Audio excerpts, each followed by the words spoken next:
Good day everyone, especially to our Professor Dr. Lasminda Machete. By the way, I'm Susan M. Hamito, and my report for today is all about the culturally responsive teaching. So let's define what is culturally responsive teaching. Culturally responsive teaching is a rich, intentional approach woven into every aspect of student learning. It focuses on the assets students bring to the classroom rather than what students can't do. It raises expectations and makes learning relevant for all students. So, as a Filipino, naa sa atong kultura nga dato kay tag sa kaalam aron usab makahatag ta og pagtulunan o makahatag tag pagtulunan nga kaalam sa uban. So, the terms for these approaches to teaching is vary from first the culturally responsive teaching. So, naa na to ang atong customary, character, kaugalian or mga experiences. So, naa gikuha diha ang dili nato makalimtan ang mga atong mga customary. Second is culturally sustaining pedagogy. What is cultural sustaining pedagogy? Is to promote equality racial and ethnic. So for example, natay mga as is nga natay student nga mga nagkalalain nga mga lahi.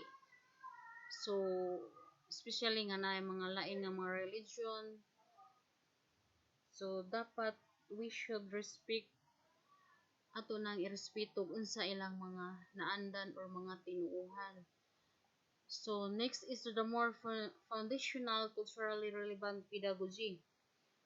So culturally relevant pedagogy is how teachers teach focuses multiple aspects of student achievement. So suportahan ang mga estudyante sa ilang mga talento nga gikan kung diin sila nagagikan ang ilang mga kaugalian or ilang mga naandan. So naa sila natay kalalain nga mga talento. So ato gyapong tagaan og encouragement ang bata aron lang ang mga learners aron madasig sa sila aron dili sila maka-feel nga dili sila welcome sa in terms of culturally teaching. So though its term has its own components defined by different researchers over time, all these approaches to teaching center the knowledge of traditionally marginalized communities in classroom instructions. As a result, all students, and in particular students of color, are empowered to become lifelong learners and critical thinkers. So bisan pa man nag-isay sila nga naay term ani nga cultural responsive teaching, cultural sustaining pedagogy, cultural relevant pedagogy, na sila nakalain nga mga term. But usa ra gyapon ang ilang gisentro. So naa gyapon ang traditional nga instruction nga pamaagi sa pagtudlo. So dagto refer gyapon na wa mabzai ang traditional nga pamaagi sa pagtudlo. So next is what is the definition of culturally responsive teaching? So culturally responsive teaching means using students ang customs, characteristic, experience, and perspective. So na ang customary sa og kaugalian og mga experience og ang karanasan o mga pananaw maoy gihimuang gigamit para sa mga instruction. So what is culture and why is it relevant to the student learning?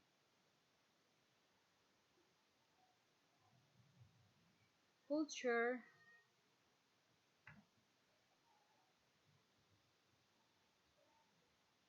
Culture refers to the customs, languages, values, beliefs, and achievements of a group of people. Students' culture and lived experiences that influence how they understand and make sense of the world or themselves as are an integral part of who they are as learners. So, aron siya ma-relevant sa mga learners, so naa agyapon ang mga nag-refer siya sa customs, language, values, beliefs. So meaning labi na sa kanang mga estudyante nga taga Manila, so mobalhin sila diri sa Bohol. So ang mga languages is kanang dako payag kanang adjustment sa mga inistoryahan sa mga. So ang bata aron nagkuan pa na siya ka nag-observe pa siya sa mga kinaiya, sa mga tinuuhan, labi na ka ng atong mga inistoryahan aron sila maka-adapt sad or makasabot sila. So dili madritso ka kuan ang bata, so naa ga refer sila sa atong paggiya o sa pagpasabot sa usa ka maestra or teacher nga ang bata dili sad sila ma-behind kay mostly nga na mauwaw pa na sila samot og kanang mga magsagol or example kanang transferi lagi nga kuan estudyante, so mo-adapt pa na sila sa ato ang mga kaugalian or sa atong mga gawi. So we need to guide ang atong giya sa mga magtutudlo para sa mga learners. So when did cultural responsive teaching start? So kanus ama sugod ang cultural responsive teaching start. So cultural responsive teaching stems from the framework of culturally relevant pedagogy, which was introduced by scholar Gloria Ladson Billings in the 1990s.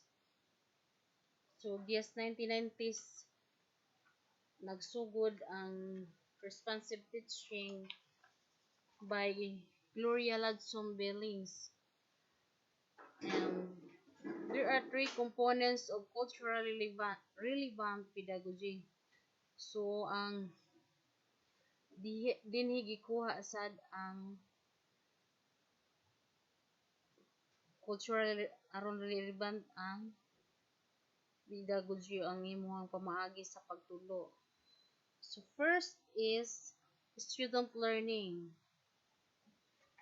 Student learning is prioritizing students' intellectual growth, including their ability to problem solve. So naa ang student learning is maggamit siya sa panghuna-huna or mind, diha siya makuan og unsa ang abilidad sa bata nga kabaw siya musulbad sa mga problema or mahatagan og mabait yang hunahuna nga makabaw siya mangitag pamaagi sa pagsulbad sa problema. Next is the cultural competence. Cultural competence, creating an environment where students affirm and appreciate their culture of origin while also developing fluency in at least one other culture. Next is the critical consciousness. Critical consciousness is teaching students how to identify, analyze, and solve world problems, especially kanang societal inequities against marginalized groups. So naa ang kanang kuan ay usahay kanang comparison between sa mga ubang estudyante or ubang lahi. So ma-conscious sa jang kagalingan, so naa si Jai kanang makasolve siya sa jang kagalingon or maka-adjust siya dali din maka-adapt siya sa atong sa mga pamaagi nga naa ni siya makuha sa siyang environment. So ingani na siya mag naagyapon ang matutudlo nga mugiya aron ang bata dili si Jama dili mawani or ma-behind. So what are the characteristics of culturally responsive teaching? This research shows five essential components of culturally responsive teaching. A strong knowledge base about cultural diversity. Teachers should understand different racial and ethnic groups. Mana ang cultural values, ang mga traditions, contributions to society, sila ikaambag nila sa komunidad, and incorporate knowledge into their instruction.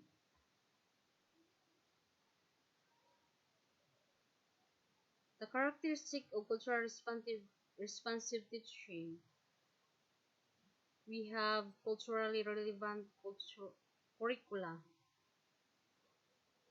Teachers should include multiple perspective instruction and make sure the images displayed in classrooms such as on bulletin boards represent a wide range of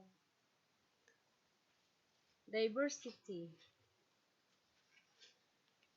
Teachers should also contextualize issues within race, class, ethnicity, and gender.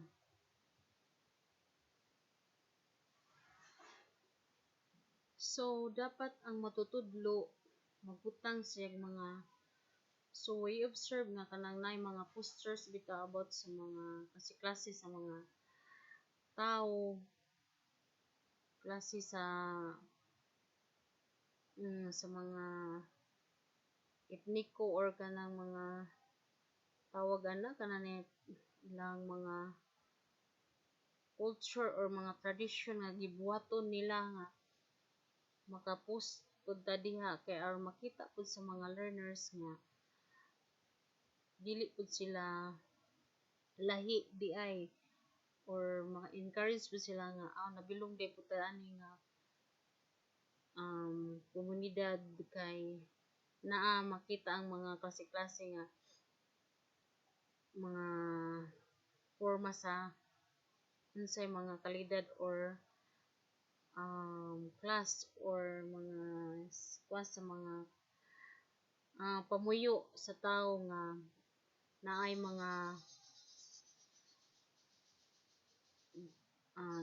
first class, middle class or nga na so dapat ma-feel nila nga equal ang pagtagad sa matutudlo sa mga learners nga pariha tanan na may madato o mapobre so makuan sila nga pantay nga walay gipalabi aron wala say mawani. So next is the high expectation for all students. Teachers should help students achieve academic success while still validating their cultural identities. So meaning to say dako kay tag expectations ang mga magtutudlo sa mga estudyante. So dili ta mo ingon nga siya slow learner inga na, then dapat ipatas siya og i-encourage ang mga mas tudloonon pa nga dili siya samot ka kuan siya kagalingon nga inga ni raday ko or kanang down ra siya sa kagalingon. So dapat we are the teachers nga i kuan na to isa ka tong kinsa tong ubos or encourage nga siya pirmi nga ipataas.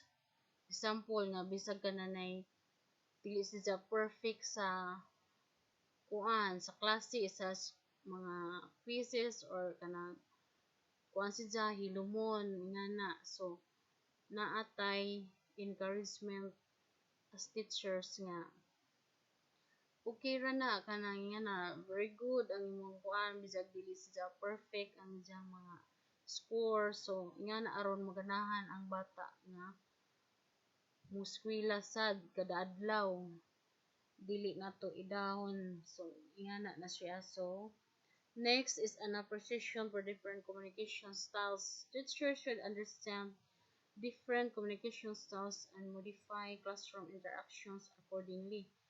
For example, many communities of color have an active participatory style of communication.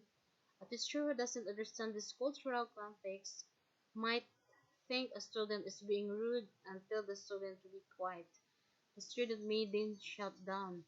So, nainga na nga kanang active nga bata or kusog kayo mo participate or naasay kasi klase man ang mga kuan kinaiya sa learner sa tao. So, naay mga hilumon nga na silang hunahuna nga gusto sila mo answer but gauna nga basig dili mamaong ang ilang answer. So naatay thinking nga paminaw sa mga estudyante or mo-observe sa mga estudyante nga inga na siya dapat kita maoy mo hinay-hinay nga mutudlo or encouragement labi na kanang mga magamit tag kanang through communication sa pag-istorya through interactions kanang may mga lahi-lahi nga mga estudyante or from ikan sila sa other school then kuan sa imuha sa nibalhin sa imong school. So gaadapt pag sila sa atong mga communication or pinagi sa kanang atong tunada gani sa istorya. So kanang dili sila mabuli ba nga kinahanglan sila nga paminawon og unsa ilang mga nay gusto nila nga kuan sa natong mga matutudlo nga wata kay baw nga na sila gusto istorya nga abot sa ganang family problem sa ilang mga gikan sa ilang balay nga gusto sila mo kuan po nato nayusahay nga busy man gud ang magtutudlo. So dapat makagahintag oras ana aron sa pagpaminaw sa usa ka bata kay aron dili siya ma-discourage nga ay mo gyapon nga pag mudo ko ni teacher dili siya maminaw kay nasa siya mas ipaboran or nga na ba nga murag natay naay gi tawagan na favoritism nga na. So dapat dili ingana ang mga katong mga lagsenan hinuon or lisod makasabot dapat dili sila makadungog sa mga negative nga mga istorya or action nato. So tagaan natong pagtagad aron sila ganahan kanunay sila nga ganado sa pag aron kanunay sila ganahan sila mudo sa eskwelahan. So next is the use of multicultural instruction examples. Teachers should connect students' prior knowledge and cultural experiences with new knowledge. So, dapat i-connect ang pagtudlo sa ilahang mga previous nga mga naandan nga mga pagtulunan or ilahang mga kinaiyahan kay aron usab ang bata maka-adapt din hinay-hinay na siya hinay-hinay na siya dala sa atong mga sa unsa imuhang na kuan nga mga pagtulunan. So dapat nakakonek sa mga ilahang mga experiences nga mga culture sa ilang naandan nga mga pamatasan or mga ugawi.